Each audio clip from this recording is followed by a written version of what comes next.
Welcome back, everybody, to the Dyslexia Life Hack Show. My name is Matthew Head, and on this episode, we have Nicola James. She is the founder of Lexxic. Lexxic provides psychologists to help organisations in developing an environment where neurodiversity can flourish. Alongside this, she's also founded Neurotalent Unlocked, which is an online training platform to raise awareness for managers and to help employees with neurodiversity. She's a chartered occupational psychologist. Before she went into her own business, she worked in HR for companies such as Rolls-Royce and BAA. As always, I will post links to Lexxic and anything else we talk about in the show notes, which will be available at dyslexialifehacks.com/podcast. Welcome to the show, Nicola. Hi there. It's great to have you on. We met on a webinar for Claro Software, and I think our stories sound very similar. So it's going to be really interesting to get into it. Oh yeah, it was really interesting to talk about sort of like the psychology of the relationship of being dyslexic and how it makes you feel. That was where I was going to start off with. Where does your interest in psychology come from? So I've wanted to be a psychologist ever since the age of about 13, 14, to the extent where I travelled quite a long way to study psychology A-level. So for me, it's the interest. I've always been interested in learning difficulties. And it was the interest in sort of the person side as well as the science side. And I thought the psychology blended the questions and terms I had about my own consciousness plus the science and the maths. So I quite like that combination. Okay, so you were saying about sort of how different people think. Did you already know you were dyslexic by that point, or when did you find out along the journey? I was diagnosed in my third year of university, so I was diagnosed very late. When I was younger, I did see an educational psychologist, and they were like, she's just having problems reading, but they didn't give me any tests. It was very sort of just a chat with me at a very young age. But I definitely knew that I struggled because my brother just managed to get A's, in my perception, very easily. And I would do lots more work. I would read lots more, it took me longer to read. And I would struggle with reading, and I still didn't manage to get the grades. But when I did anything practical, I always did quite well. Or if I had to explain a subject to my friend who might be struggling with an essay, I could do that very easily. I could say, these are the books you read, this is what you should do. And they would do quite well in their essay. I always just find it really hard to get my thoughts down in a linear page. Yes. But did you find that you explain it to your friend and they'd actually get better marks than you did, even though you more or less gifted them the information? Basically, that would be the case. But I always had the understanding of a subject. But what would happen is I'd get so passionate about something. Like I did an essay on mental health and psychology, and I was so interested in it. I read so much, and I was working in clinical placements at the time. Mm-hmm. When it came to writing it down, I actually didn't know where to start because I had so much information, but it was more like a mind map in my head. Yeah. So I remember trying to get it down, and the actual lecturer said I didn't understand what I was talking about. But I actually did a presentation on exactly the same subject, and she gave me a first, and she hadn't correlated that. So I walked into her office, and I said to her, I was so upset. I was like, you've written this, and you say that I don't know what I'm talking about. So I'm now going to tell you. I'm now going to tell you everything I know. And I spoke at her for about an hour because I was so upset because of the difference in disparity in comments and grades on the same piece. And what was interesting is I must have been quite emotional because I left the room and there was a lady that came out who was the head of department, and she was also coincidentally the head of like disability and accessibility and things like that. And I explained to her, and at that point, I think I knew I was dyslexic. I said, I think I'm dyslexic. And I explained what happened. And that sort of led me to getting assessed, and I was diagnosed. But I was diagnosed at quite a late point in the scheme of things. Obviously, it's early in comparison to other people, but in the scheme of education, I got diagnosed at quite a late point. And I think I just had an idea that I was dyslexic for probably about, I understood that label for about 2 or 3 years, just because of the sheer amount of work I did to scrape a 2-2 in my degree. Okay. I guess doing psychology as a degree, because you said you found out in your third year, didn't you, of your bachelor's? Yeah, I found out in the third year of my bachelor's that I had dyslexia. So you're reading about how the mind works, and then are you actually sort of coming across dyslexia in your university work and like, oh, this profile fits me, or did you get an understanding of it? No, I mean, the modules I chose, I didn't choose any of the educational psychology modules. I chose different. I chose consciousness. I chose modules on assessment and selection. I chose more workplace-based modules. But I think it was just the disparity between my understanding of something and my ability to write it down. And I also struggled to get words in my head. I remember being in the library and I would read and reread and reread, and it wouldn't go in. And it would be like me trying to force something into my head that didn't want to go in there. And it was really emotional because it would be like I would work 7 days a week to try and do this. And it was just much harder. And I'd be living with people at the time where, again, I experienced the same sort of process as my brother. They're going out with friends, they're doing the essays, 2 or 3 days before, and they're getting high grades. So I think that correlation has made me struggle. 2 or 3 days before, they're diligent students. I know engineers that were up the night before and hadn't slept. Yeah, and I think but what I saw was I lived with, say, 3 people on the same course as me. And I was comparing the amount I worked and the grades I was getting in comparison to them. And there was just something that wasn't correlating. Yes.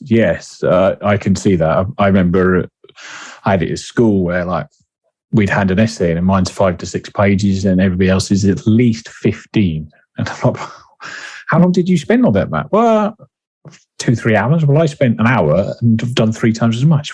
What? Hang on, how does this work? So I don't know much about what you have to study to do a psychology degree. Obviously, I went and did a STEM degree, which means that quite a lot of the early part is all maths and physics and coming up with concepts like that. So a lot of it doesn't involve writing stuff down, or when it did, it wasn't too heavy. I mean, even my dissertation was it ended up being 14,000 words, but the minimum was 7,500. So it's quite light compared to other subjects. But I'd imagine psychology is a lot more reading reports and distilling it into big essays, or am I completely rocking up the wrong tree? Yeah, I mean, you basically, a lot of it is very similar. Maybe it's like a history degree. You're reading a lot of books. But you do have modules on stats where you're just looking at statistical concepts and how to process sort of scientific data and research. But you are reading a lot of text. I hadn't clocked on to doing a numbers-based degree to really do reading. But I didn't want to. I've always been interested in things like, why do we exist? Who are we? I've always been interested in how we work.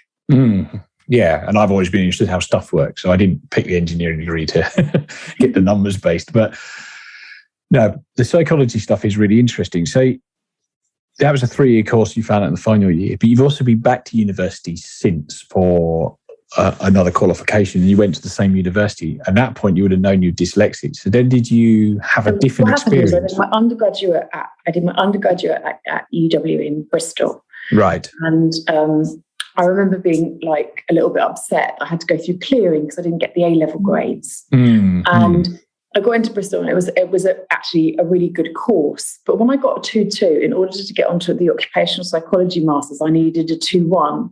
Yeah. So I then wrote and had an interview with the lead psychology lecturer at Nottingham to explain I'd only been just diagnosed. And so then I went to Nottingham and I got onto the course. And what was amazing is I accessed the Nottingham dyslexia department, which was fairly new, which I didn't realise at the time. And I had tuition by a lady called Margaret Harrington, and it just made such a big difference. My grades went from so I think I had 1 session a week, and I had about 12 sessions. And with the coaching and the assistive technology, like software that reads out loud to you, mind mapping software that then converts your thoughts into a sort of essay-based structure. Yes. Within 12 weeks, my grades were going up to a 2-1, and to the point where the last essay I did, I got 1 point off a first. Oh. But the period of time that I saw that change was quite short in comparison. So what I started to realise is I started to learn strategies that aligned with how I think. So rather than reading in the library and rereading and trying to get the information in, suddenly there was assistive technology which read aloud to me. So not only could I take that in, but I took it in first time and it didn't require that cognitive loading.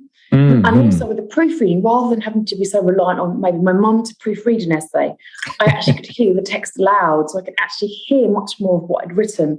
Because very often what I thought I had written down isn't actually what I'd written. So in my head, it was different from what I'd actually written down. So it was just such a breakthrough. And it was like suddenly I wasn't having to force stuff into my head. And that process is just really emotional. And I think at the end of my degree, I got to a point where I'm like, I'm giving up. I'm going to give up. I'm not going to do this anymore. I can't carry on. It's too much for me. I'm just going to have to get a job doing something else. And suddenly, that's when everything sort of fell into place. The course, the tuition. And so ever since then, I've, not only did I start to believe in myself because I started to get the grades, but that also was something that's very passionate to me. So I went on and did my occupational psychology masters. I did a postgrad in neuropsychology. And I started to realise I was very entrepreneurial. I had lots of ideas. And I remember having lots of business ideas. And the question I asked myself is, what is my heart? What am I most passionate about? And that was always dyslexia, because I wanted to help people who were like me so that they can start to believe in themselves and see success through the way that they learn. And that's where Lexxic came from, in terms of, a group of psychologists providing diagnostics and adjustments for all neurodiverse conditions, and providing, Neurotalent Unlocked, which is the e-learning, to really support people in enabling themselves to understand how they learn, which then enables them to see success. Wow, yes. It is quite a moment. I got stated dyslexic at 6, so I never quite had the this is what it is moments. By the time I hit uni at 26, there was all the tools, and it amazed me the difference between leaving school at 16 and then college at 18 to then what you got. I think also my attitude had changed. I'd actually tell people I was dyslexic, which makes a huge difference in the education system. So that does move me on to Lexxic, actually. You mentioned how you set it up to help other dyslexics like yourself have all the tools. Could you sort of delve into more about what Lexxic actually does as an organisation? So Lexxic is basically, first of all, at the individual level, it provides diagnostics for autism, it provides ADHD screenings and dyspraxia, cognitive functioning diagnostics, dyslexia diagnostics. It provides workplace adjustments. So simply that's adjustments to support you at work, which could be with things like reading, writing, spelling, organisation, note-taking, etc. Those recommendations can be tools and tips. They can be different ways of working. They can be assistive technology. And then we do the one-to-one coaching, which is the support. So that might be teaching you skills on confidence, note-taking, etc. And then at the higher level, we do sort of consultations around neurodiversity strategies. So how an organisation can be neurodiversity accessible and have a strategy to support their employees. So that's more of an audit consultation piece through the whole employee life cycle, from recruitment to retention, etc. And then also we provide e-learning. So the e-learning is, awareness modules for managers on the different conditions, autism, dyslexia, dyspraxia, ADHD, etc. And it provides skill-based strategy training for individuals with varying neurodiverse conditions. But I think the heart of what Lexxic does, it's enabling somebody to go from I can't do to I can do. So it's having that self-belief, and then providing them a strategy so that they can go forward in their life, be more independent, more confident, and navigate the world in a way where they don't see it as against them, but they see it more as working for them because they understand themselves better. Do you mostly work for organisations and then the individual in that organisation, or do individuals come to you? It varies. I would say most of our work is working with organisations and then providing support for the individuals working inside. But we do have individuals that come to us directly. We're starting to get more into education as well. So it does vary, but our clients can be the organisation, the HR department, the occupational health department, the individual, eventually the universities, because we're starting to go into education and things like that. So it's quite a broad range. Sometimes we get parents calling us up and asking for advice. Sometimes we get a line manager that wants to support an employee. So how do you do that? So we do co-coaching with them or support them on their journey. So it varies. Okay. And I see you're quite a fair-sized organisation now with quite a lot of psychologists. So I thought, first of all, we'd confirm exactly what an occupational psychologist is. Me. Yes. Psychologist is. So we have the varying consultants that vary across different sectors of psychology. So we have some clinical, some educational psychologists that do associate work with us. But an occupational psychologist working in neurodiversity is essentially trained in supporting individuals with neurodiverse conditions, which refers to ADHD, dyslexia, dyspraxia, in the workplace. So it tends to be 16 plus. So Yes. we are looking at people from, say, apprenticeship level, GMBQ level, all the way up. So we are providing workplace skills that not only diagnoses, but we're looking at it from a workplace perspective. Whereas an educational psychologist will look at it much more from an educational perspective and will generally specialise in younger children, but they sometimes can come and do workplace assessments. So an occupational psychologist will be looking at strategies to help a neurodiverse individual within the workplace life cycle, from diagnostic to adjustment to coaching. And that can vary. And the occupational psychologist, it can be quite broad. They can specialise in coaching, assessment and selection. But in terms of neurodiversity, that's what we do. Okay. And your team is a fair size. Are they all neurodiverse, or have you got sort of the standard kind of 10%? Or how? Because I was thinking, like yourself, obviously being dyslexic, can you feed your life experience into this? 40% of our team are neurodiverse, maybe a little bit less, but it's quite high. We've had, if you look at the growth team, particularly the business development team, there's more neurodiverse profiles in there. But I would also say that some people have actually come to us and then been diagnosed as well. So we actively want a broader way of thinking. So we try and attract diverse minds where possible because it just adds to the organisation. But we definitely enjoy recruiting neurodiverse minds, because then when they support a neurodiverse individual, they understand it. You can have people who are working externally with clients, but they can tell the story because they've experienced it themselves.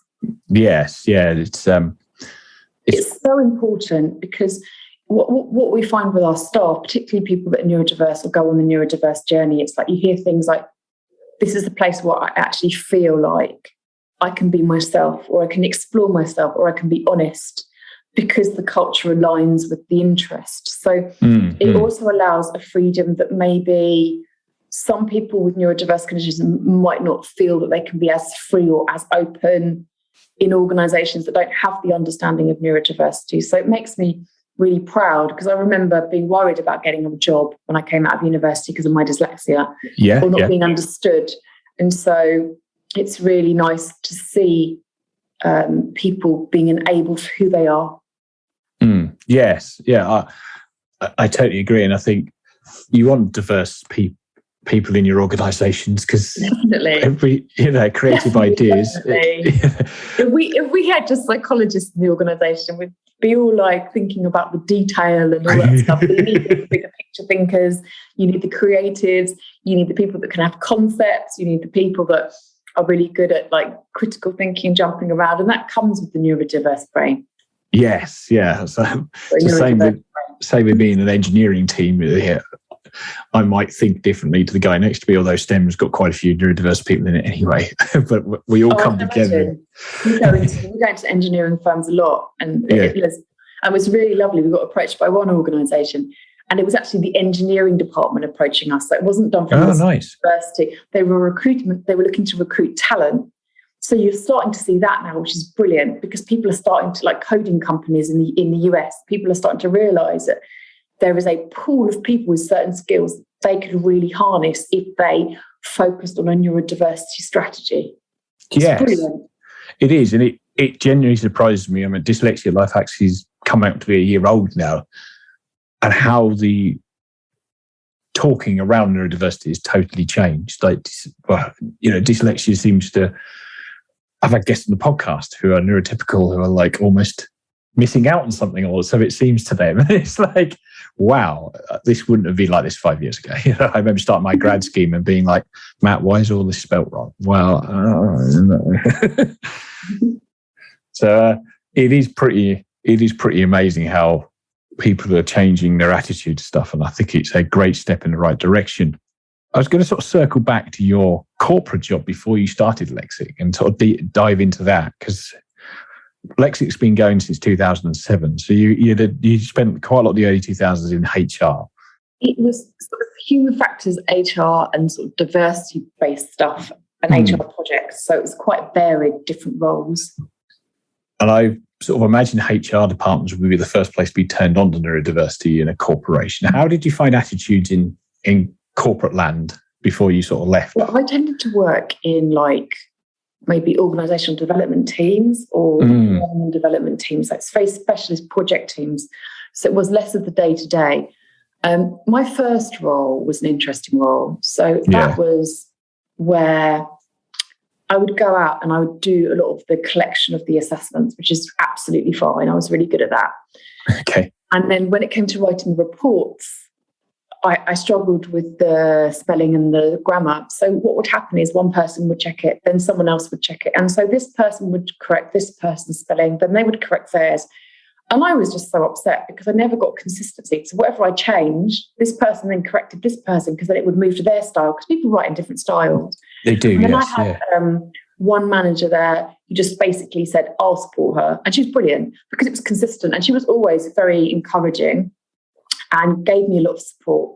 And then I found like also like in that role, I did a lot of investors in people work and I did really well for the organisation. So, you know, I was still learning about myself, learning about what I enjoyed, what I was good at.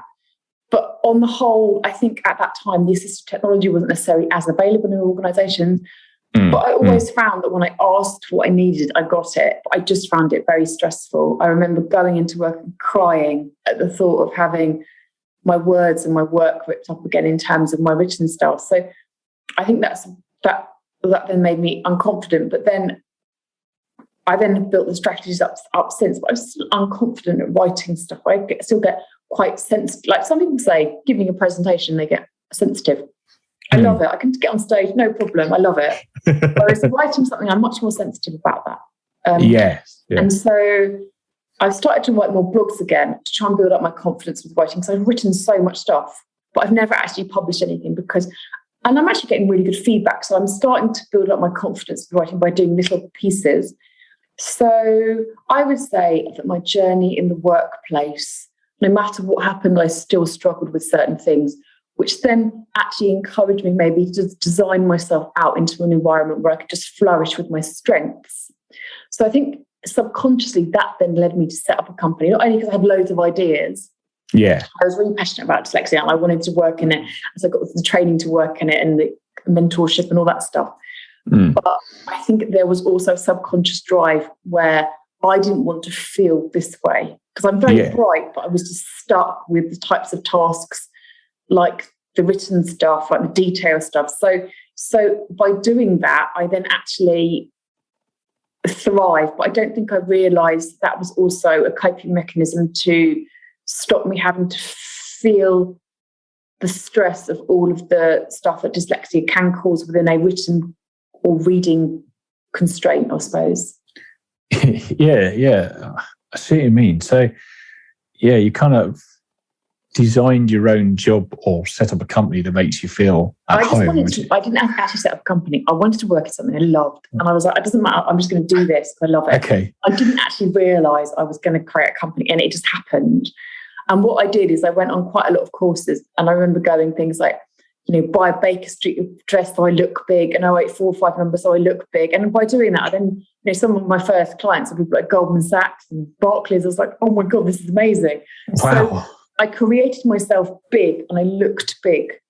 But then I would go around the country and do all these diagnostics. I would work lots of hours and then I had associates. So I built it up from there because at the time neurodiversity wasn't as popular as it is now. So I didn't mean to create a company, but it just happened. But just stumbled into it. An area that I just worked in what I loved. That's what I loved. So Lexxic is your first and only company you set up then until you did a Neurotalent Unlocked, or was there a couple of stumbles on the way? No, I didn't set. When I set Lexxic up, it was never a company. It was just, I thought it would just be me doing what I loved. So it created a company. So I never went out to create a company. So along the way, we've had Skills Rocket. So Skills Rocket was just a free online recorded strategy videos on neurodiversity. So I did that for a while. That was just to help people. So with Lexxic and Neurotalent Unlocked was just, you know, it's basically in partnership with Lexxic. It's the same principle. It's the same stuff. It's just online training content. So I've never stumbled, but it, you know, it was always about following my passion. It didn't matter if it was a company or not. I just wanted to help people in this area. So it's more of a labour of love than a labour of wanting to be a successful businesswoman. But as a consequence, followed my heart. And if you follow your heart, things follow it. So then suddenly there's a company and I'm like, oh my God. So then I had to learn to run a company, and some of that stuff is quite difficult. And then you have to learn to ask for help. So then you have to face yourself. So things like being vulnerable and asking for help is quite hard because, I remember I really hated asking for help because when I had to get loads of help with reading, and then I became very independent with my reading. And so it sort of presses on all those buttons that maybe you pressed on where you felt that you weren't good enough because you had to ask for more help than the other child at school, for example. And that sort of gave you a sense of not being good enough. So during company, I had to work with myself. I had to do lots of self-development, which has been amazing. And it's thanks to some of my early employees where, they were like, they had the skills that I didn't have, like Vicky Cars. She's like very good at detail, very good at managing people. So those early days where those people support you and then, you grow and all that stuff. So it's been an amazing journey. And like Vicky's coming up for 10 years at Lexxic. So oh, wow. It's been such an amazing journey. And I've been so blessed with the people that have helped me along the way. And where the company is today with Aidan running it, it's a really exciting journey, and it's just growing and changing. And I'm very privileged to witness not only all the people that we help, but to witness the journeys of some of our neurodiverse employees and see them grow in confidence and see them become managers and then see them help other people. So it's a really amazing thing to watch. Yes, yeah, I was genuinely surprised. I logged onto the website doing some research and was like scrolling through because I'd seen it being established a while. It was a reasonable size. Like, wow, there's lots. This is quite a large organisation, really. Oh, yeah, I think getting up to about 50 employees soon. Yeah. It's cool. Amazing. Yeah, and we've got associates as well. And I was like, wow. One thing I need to ask, where did the name Lexxic come from? It seems like a wordplay on dyslexic, but is there a funnier story? Yes, there was. So to think about 2007, so you still had a fair few .coms available and yes, on the internet. So it was a bit like this. I don't want to be called dyslexia because I knew we could grow beyond dyslexia. So I didn't want dyslexia in the title. Okay. So I played with things like lexical, which is like the sort of sounds in the words, and lexicon, which is words.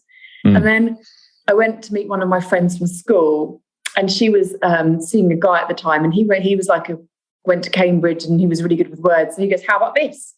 And I was like, "Oh, that's brilliant." So then I looked up the Lexxic, Lexic, and then the .com was taken.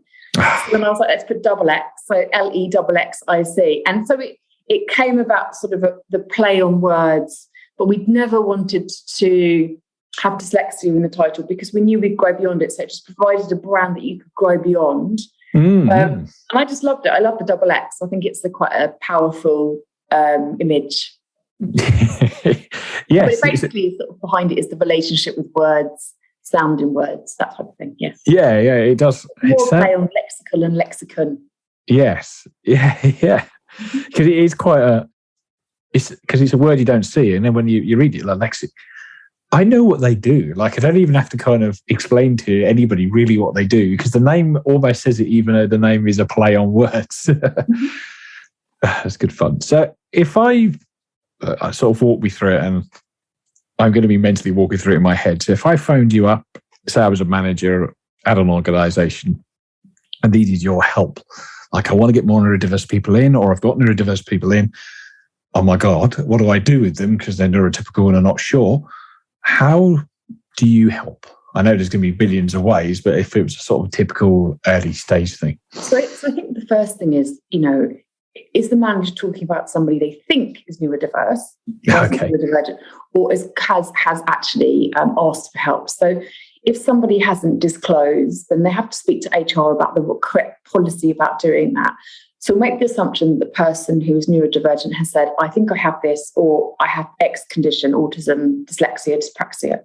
The first thing you do with the manager is there are two pieces. So you've got how they support the employee and how they have the knowledge themselves to do that. So you would recommend that they do some form of awareness training so they actually understand the conditions. They have an awareness of, like if you look at the Neurodiversity Unlocked modules, it talks about what the condition is and how you can support that person in the workplace and then the types of adjustments.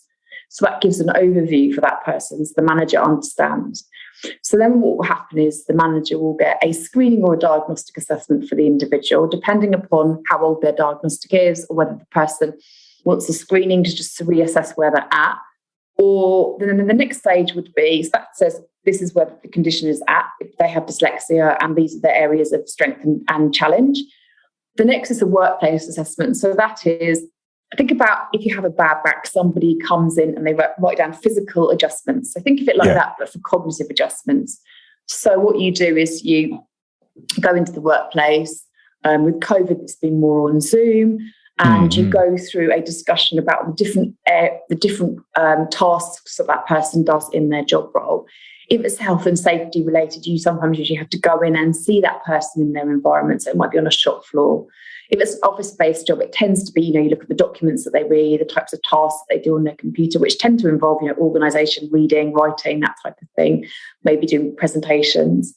And then you talk about the things that they have their strengths, things that they have challenges with. And you write all these down, then you'll tend to speak to the line manager or a relevant individual about their experience with the consent of that person, about their strengths and areas of development. Within that report, you get different types of recommendations. So if you take reading, it might be recommendations for a certain amount of coaching in that area, recommendations for assistive technology like Dragon Naturally Speaking, where you speak and it types for you, or things like Clara Read and Write Gold, where it reads out the text aloud. Yes. That would be sort of the example of workplace assessment. Then the third stage is coaching. So that would be coaching for the individual. So that would be things like improving your reading, improving your writing, note-taking, confidence, social interaction, might be if you're dealing with autism, etc. So that's sort of the individual journey. But then also what you do is you can do co-coaching, where the line manager and the individual only have someone facilitating that conversation. So the line manager starts to understand the individual and how they work. The line manager sort of speaks about how they receive information, how they give information. They learn about each other's learning styles, and it helps the manager really understand the condition and support the individual so they can work together more collaboratively. So co-coaching is a very powerful thing to do to help the manager and the neurodivergent individual work together successfully. A classic example can be maybe an autistic engineer. He can be technically excellent, but if you put him into a line manager role, he might struggle. But he might be the best technical person you've got in your team. So why would you want to not keep this person in your team who's so technically skilled? So then what the line manager might do is actually take the line management off and give it to someone else. So that type of conversation can really help explore what this person's strengths are, how they can be enabled by the organisation, how the organisation can enable themselves. Are you finding that there's becoming changes in team structures to be able to post people in positions? Because currently a British structure really is you go up, and then you can become manager if you want to be promoted any further. But clearly, in the example you've given, it's not the ideal situation. But are you finding the structure's changing that say that our autistic person can carry on being promoted and growing their career without having to kind of delve into the management side, which really doesn't play into their strengths? I think it depends. I would say when you're working with more technical organisations, so if you're working with maybe more scientists, that's technical engineering, you tend to find there's a natural people structure and a technical structure. When you're working with organisations like maybe Google and stuff, you can see that there's coding and managers. But sometimes in organisations, they don't have that. So what you are starting to see is this whole concept of rather than have a role and put the individual into a role, it's about actually shaping the role to the individual. Because what can happen is, I think you can see, particularly with some of the assessment selection centres, which is still applied, which may be coming from the 90s, they select someone that's an all-rounder and good at everything. But they might not have the key skills. They might not have the person that's really creative and really innovative. And I actually think with neurodivergence, you tend to find people can excel in certain areas. So I'm very ideas orientated, very good at concepts, but it's quite a specific thing. So I definitely feel like that when you are looking for someone who's an all-rounder, you actually miss out on some of the specialist skills, on some of these beautiful nuggets that really the organisation needs to move forward.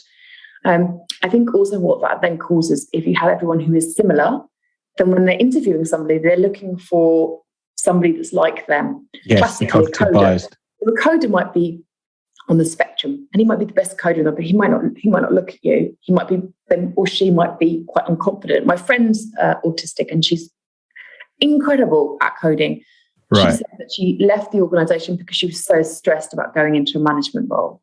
Oh, well, no. And when she interviews, she finds it hard to give eye contact. So very often people are judging on a skill that actually isn't the crucial skill that the company needs. So it's really important that companies are actually learning to recruit in a way that aligns with what the job is. So if it's a coding job, do a coding task to really have a look at what they're doing.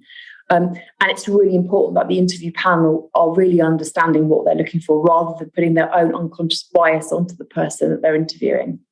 The classic is don't just have a job description and fit the person in. It's about looking at what are the real priorities of the role and shaping the role to suit that person, because that blend will really help both the individual and the company excel and move forward in the areas they need to. Yeah, because imagine there's no job on a team that somebody really loves. Like there's like bits I hate, I guess, like I've had in previous jobs where it's like, I just have to do this bit because it needs to be done. But I know somebody else across the office who thinks that's the best thing ever, and I don't understand it. And they can't work out why I really love the bit I'm doing.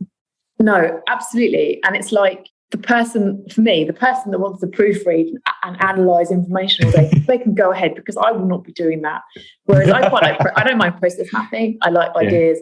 I like concepts. I like talks. And that's why the world goes around. And that's why it's really important that a world of diverse minds is where magic is created, because that's when the blend of, if you think about maybe Elon Musk, you think about, he's on the spectrum. And you think about, yes, yes. If you think about all these think tank organisations that create the future, if they did not have that diversity of mind, they wouldn't be able to move forward with some of these most amazing initiatives.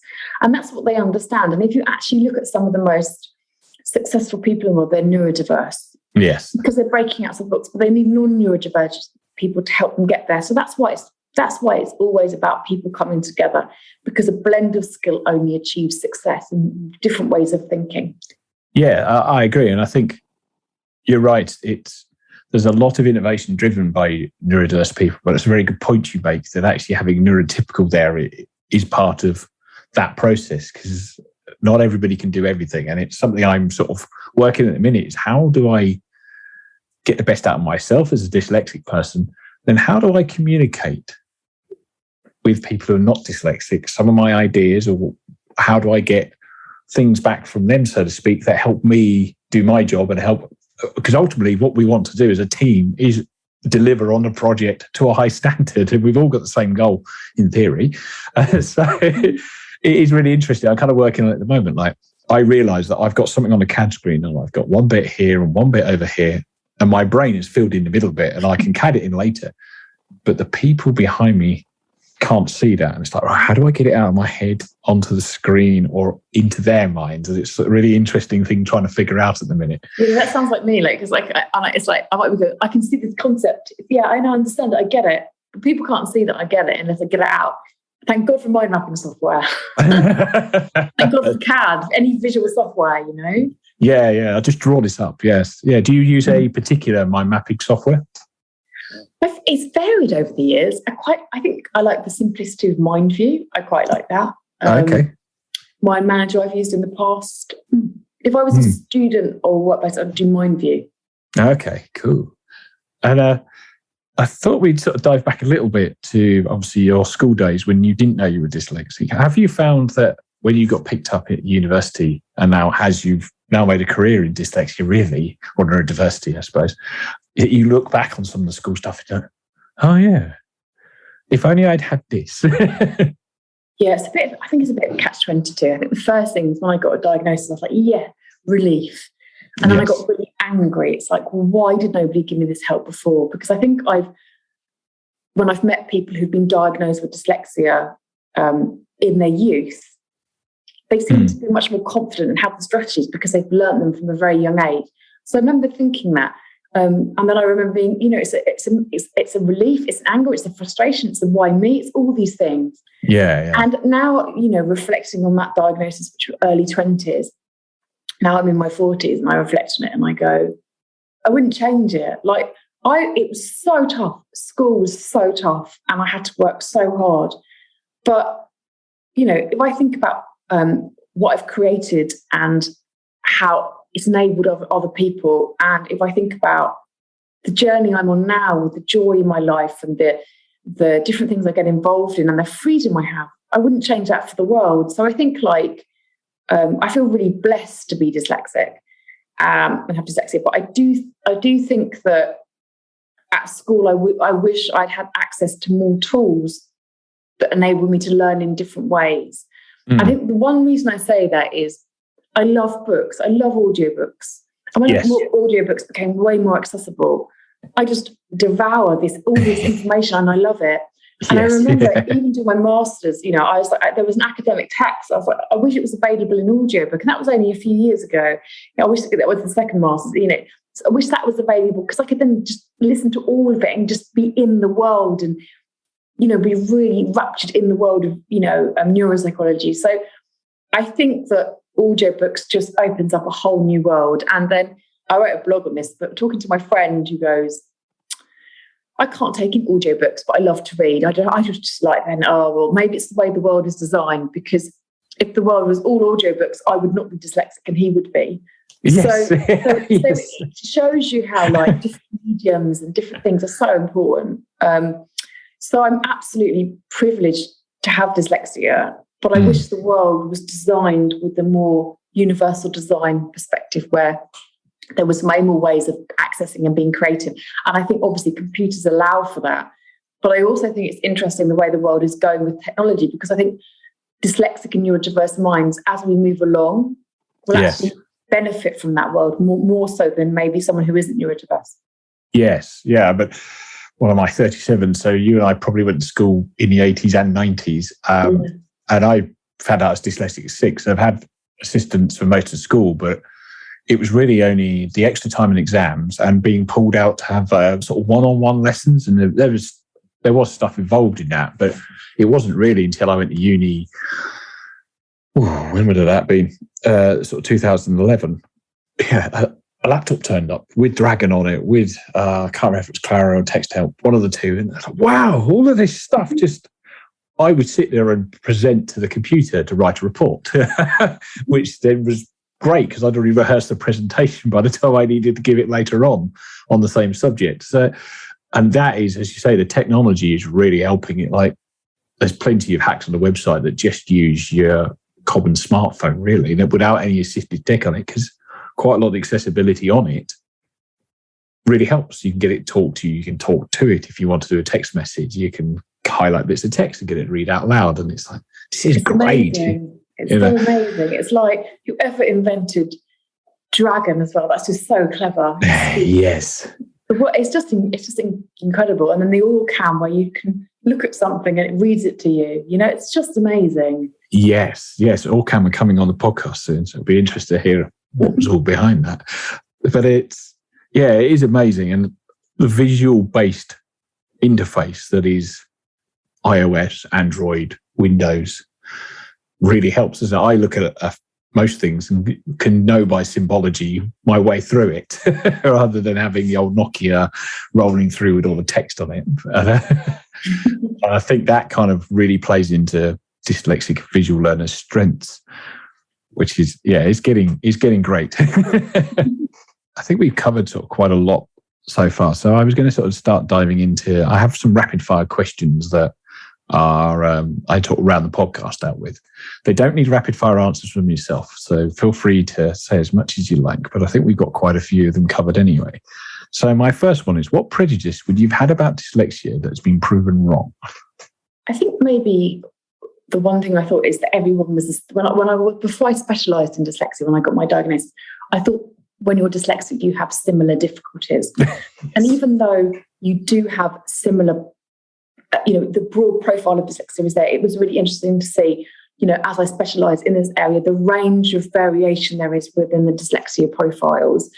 And, how some people can be really very spatially aware and how some people can be very artistic. So it was interesting to see the difference of the different dyslexia profiles that we come across and how different brains work. And I've always been fascinated by the brain, where people say they can see movies in their head and they can see things in their head and they can play them through. And it's just incredible. It's just an amazing skill. I'm also very auditory, which is fairly unusual. Oh, is it? Yeah, you can be more visual and more kinesthetic when you're dyslexic. So I've always been I love assessing people that are very artistic and creative and very visual in the way they think, because I find that type of brain very interesting. So, because that's how I think with the visual stuff, that there is stuff playing in my head, but I'm struggling to visualize what being auditory is like. So maybe rather than visualize a concept, I'll think about a concept in words. And I do visualize, but I'll think about it more in words. What does that mean? Yeah. Oh, I see. Okay. Because again, I'm trying to bend that into an image and it's clearly not working. But yeah, you are right that no two dyslexics are the same. And sometimes I can't spot other dyslexic people. I am getting better at it as I do more and more in neurodiversity. You definitely get people that are similar profiles, but it's a difference in profiles. Yeah. You know? Yeah. And it is quite wide, isn't it? So I imagine you have quite a lot of this through your work, where you'll have 3 people in the team that are dyslexic and they all need different strategies to work in the team. I think because of the type of job they're doing, you can find it similar. But I think if you had, say, different professions, so you might find somebody who finds reading comprehension easier than spelling. But if you had, like, an artist, an architect, and a scientist, you would see maybe more variation in the profiles. Yes, I guess, because we all sort of sift down to our careers that sort of have people similar interests. That does make sense. Okay, second rapid fire question. If an alien came down, how would you describe dyslexia to them? You see, this brings you back to thought experiments. It's like the one where there's a lady who's locked in a room and has never seen colour. How do you describe what blue is? And I think this is where if an alien came down, maybe I wouldn't describe dyslexia, because I think, dyslexia is a construct of society based upon how society is labelled and processed. And as I talked about earlier, with that chap, if it was all audiobooks, then maybe he would be dyslexic. So I think that I would say I wouldn't describe dyslexia to the alien. I would say people think in lots of different ways, and lots of people have different skills, and that's what makes the world go round. So I might be able to draw a picture. Somebody might be able to write a book. Somebody might be able to sing the most beautiful song. And that's why humans are so beautiful, because we're all so different and have so many different gifts that we can give to the world, which makes the world a wonderful place. I think that's more how I would go about it. No, that is a brilliant way of thinking about it. Yeah, rather than giving you the preconception. Okay, so last question, and seeing as this is the Dyslexia Life Hacks show, any dyslexia life hacks? Yes.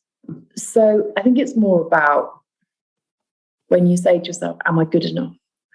So very often when we're children and we're growing up, you are externalized, your intelligence is externalized by your grade. And very often in our the way education measures intelligence tends to be in what you can read and how you can write.